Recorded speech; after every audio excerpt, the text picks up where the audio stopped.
Welcome to Season 7 of Live Vedanta, a podcast about simple living and high thinking, featuring the insights of Sri Vivek Gupta.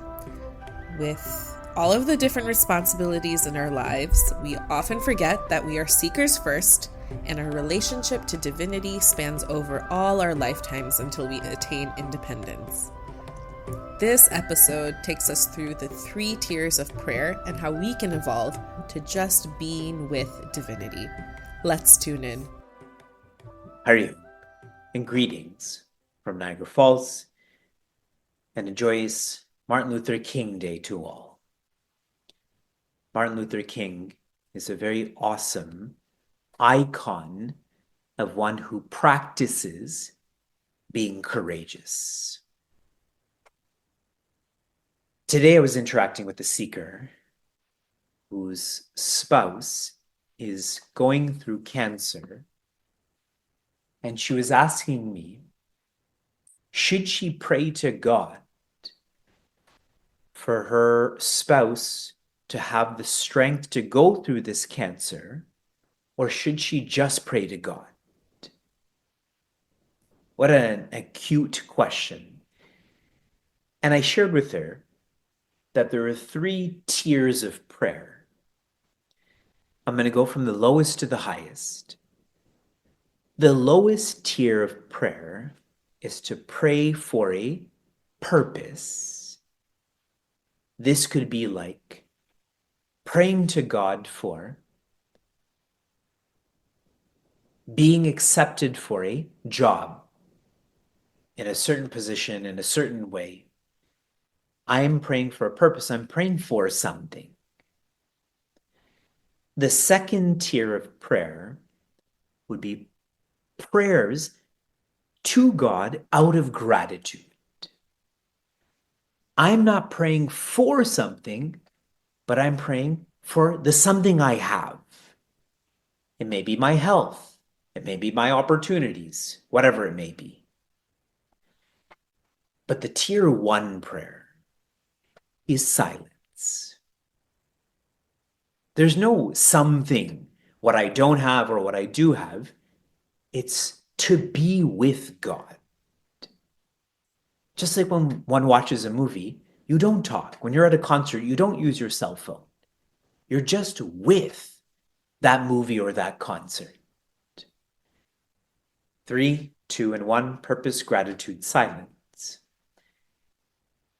I'm sharing this with everyone to be super emphatic that you are a seeker before you are everything else. A seeker is the one who's silent. When we start to forget that we're a seeker, we start coming to praying out of gratitude, praying for a purpose. Now, I know as someone who is like you in the sense of I'm a parent, our prayers tend to be for our children. And naturally, that's better than me praying for myself. But your children are your children just for this lifetime.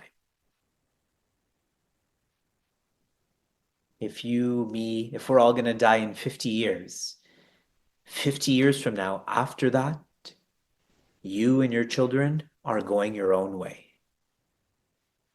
But you as a seeker will continue. If you don't get enlightened in this lifetime, if you don't become one with Sri Rama, you will continue on as being a seeker in the next lifetime and the next lifetime. So when we think of investing in ongoing entities, that's literally an accounting model, then investing in being a seeker is the way that we and those around us derive the maximum utility. The typical parenting course is not going to share that. This is a very atypical parenting course. And that's why we're training. Most of us are on tier 3, but to train to tier 1, there is a tier 2 and there's a tier 1. Our first year of this space, we focused on parenting. What did we focus on in the second year? It was no longer parenting, it was caregiving. As a parent, you just don't parent to your child or children. Many have aging parents, confused siblings. I have so many confused siblings. Or you're engaged in service in your center and so on. And this year, in year 3, from parenting to caregiving to courageous parenting, caregiving, adding that adjective of being courageous, which really means to follow through. We all know we're seekers. We've all met before we had kids. So that means our relationship was based on seeking, and then we became parents to follow through. In parenting culture, that is the term that we use for the space and time, we are building Sri Rama's chariot. I'm not going to even say chariot. We are building Sri Rama's protection in our own lives. This protection is in 3 facets. The first, the chariot. We've actually completed that. The second is the charioteer. We're going to introduce that today. And the third facet is the weapons. Some of these are defensive weapons, like an armor and shield. Some of them are offensive weapons, like a sword and a bow. We're going to get to that. To be a courageous parent, a courageous caregiver, one has to build strength, not outside, but inside. And specifically, this courage to convert values to virtues. There are 12 aspects of Sri Rama's chariot, and every one of those aspects is a value. Like determination, discipline, empathy, and so on. Those are values. They're in a book, they're in your notebooks, they're in the parenting book. But the one who's courageous converts those into virtues. That means they're not in a book anymore, they're in your heart. This is part of you. Sri Ramana shared a very lovely thought about what it means to be a bhakta. A bhakta should become food. And that sounds crazy. But the point is to be digested by Bhagwan. That's what a bhakta should become. One who's digested by divinity. So similarly, we're trying to digest these values for this to become part of us. And this is not new. Last year, or the year before that, when we had flowed through Bhagavad Gita's chapter 13, and there we zoomed into 20 values, I had shared with all of you when we completed these 20 values that Sri Krishna himself shares with Prince Arjuna. If you're able to make these your virtues, that's what jnana is. For some of us, Sanskrit is too much. Brahman is too much. I don't have this personality type. You don't have to. Shri Krishna has shared, you being a virtuous person is you being a knowledgeable person. I'm rewinding and then moving forward to the second facet of Sri Rama's protection. We are training to go from tier 3 prayers to tier 1 prayers. The fact that we know that there's tiers, that's very potent itself. And we're trying to train in the sense that our relationship with our spouse, our children, everyone, it is temporary. But our relationship with ourself or divinity is permanent. Even in the UN Security Council, it's the permanent members who have more power, correct? They have more say. Is that the case with our lifestyle also? we are parents, we are caregivers, to be courageous in following through with being a seeker parent instead of a parent seeker. This year, we're doing this by understanding that courage doesn't come from the outside, but it comes from the inside. We're building our chariot, our charioteer, and our weapons by converting values into virtues, just like is stated in Bhagavad Gita's chapter 13. With our chariot complete, the 13th value is in reference to the charioteer, and that in Sanskrit is Bhajana. In your workbook, which has been extracted from the Ramayana, the word is Bhajanu. Bhajanu is in the Avadhi language, or let's call it Hindi, but Bhajana is the Sanskrit, which I feel our community is more exposed to. How does one convert this value into a virtue? Bhajana, in a straight definition, means devotion. So how? How do I practice devotion? In the Ramayana, in Vibhishana Gita, this bhajana is to be directed towards Isha. Isha is a short form for Ishvara. Ishvara is defined as the one who controls. Now, I want us to be very clear. In the case of divinity, divinity's control is always backed by love. Now think. If you have an infant in your home who's about to touch your stove, that's all. Don't you control that hand and even push that infant out of the way. You are controlling that infant, but it's backed by love. Agreed? So now, in reference to divinity, we're all infants. So everything that is manifesting for us, this is coming from a place of love, which is why, again, in the Ramayana, in Vibhishana Gita, the word is Sujana. Sujana means intelligent. Divinity is the most intelligent, and those who reciprocate this relationship with divinity, they're the ones who are intelligent. One day I'll teach the Mahabharata, and I can't wait till I get to teach it, because it makes me have to study this. When the Mahabharata war was to start, Prince Arjuna and Duryodhana had both gone to Sri Krishna. And both gone with tier 3 prayers.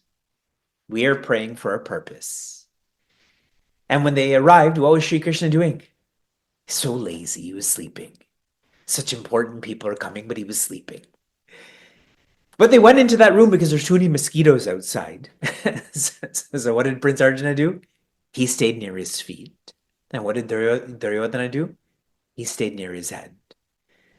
Now, Sri Krishna used to sleep like this. He would just chill. He didn't need a pillow. He had his own palms. And so if you're chilling like this and you wake up, you open your eyes, what do you see? What's in front of you, not what's beside you. Who wakes up like this? And so he saw Prince Arjuna, and he asked Prince Arjuna, what do you want? And Duryodhana threw this hissy fit that I was here first and I'm closer to you, blah, blah, blah. And Sri Krishna shared it so objectively. Prince Arjuna is younger than you, so he gets to ask first. And what did he ask for? He went from tier 1 prayer, 3 prayer, to tier 2. I'm asking for you. What did Duryodhana ask for? He stayed at tier 3. I'm asking for your stuff. Correct? And who ended up winning this war? It was Prince Arjuna, because he had this charioteer who was divinity, but it shows the intelligence of Prince Arjuna. Bhajana in English means devotion. Devotion to what? Divinity. It's like establishing an ideal. When you have an ideal, you become a different person. Just like when you're sick, you become a different person, so moody, so complaining or oriented. Now, spin it to the opposite, adding a few more insights. When one has divinity or God in their lives, then naturally one is a theist. Now, anyone who follows through with divinity or God, there is only one divinity, one God, which means there's only oneness. And what's awesome about that is the way you love yourself. If you're a theist, you have the potential to love another and others the same way.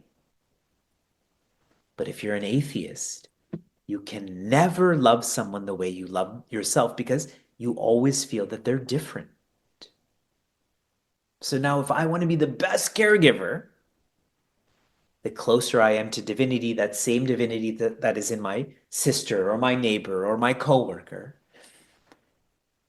I will be so much more efficient, effective, loving. Offering more insights. Divinity is not just divinity for you or me. Divinity is for all, and that's why we describe divinity as the original parent. And if I truly establish that I am the temporary parent and then there's an original parent, I become less controlling. And when I become less controlling, I become less worrying. How many of you wish for that? That you just worried less? But you can't just worry less. There has to be a solution to that. It's by feeling you control less. Now, how are you going to feel you control less? By actually knowing you're not the controller. There's a bigger controller who has more responsibility than you do. I hope none of this is too abstract.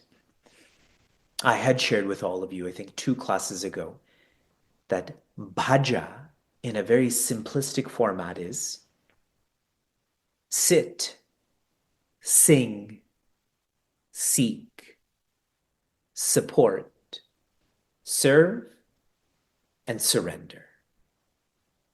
These big teachings about divinity and theism and the original parent.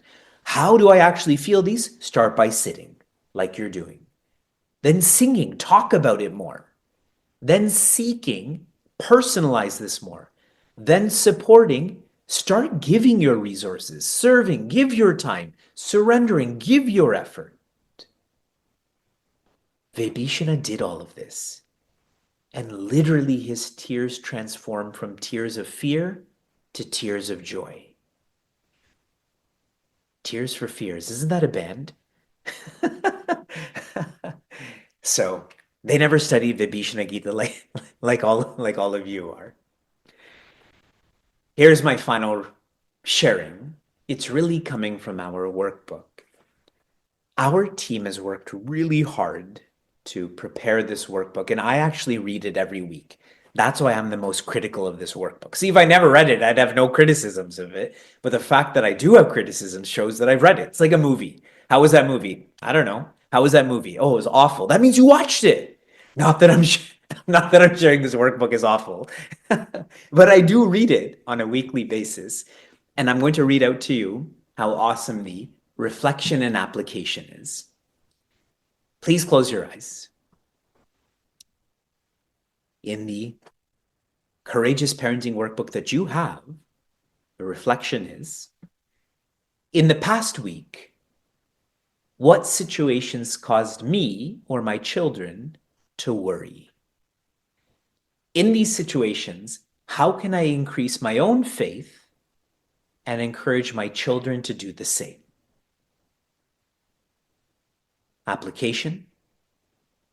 Think about someone who demonstrates tremendous faith. Spend 5 to 10 minutes each day learning about how that person evolved and cultivated a life of surrender. Stretch. Inhale. Open your eyes and smile. Our exploration of Sri Rama's chariot is complete. And now we've introduced the charioteer this value is so expansive.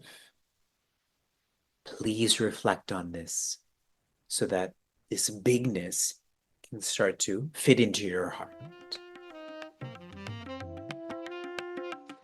If you enjoyed what you heard or want to learn more, share this episode with a friend or find us online at facebook.com/cmniagara.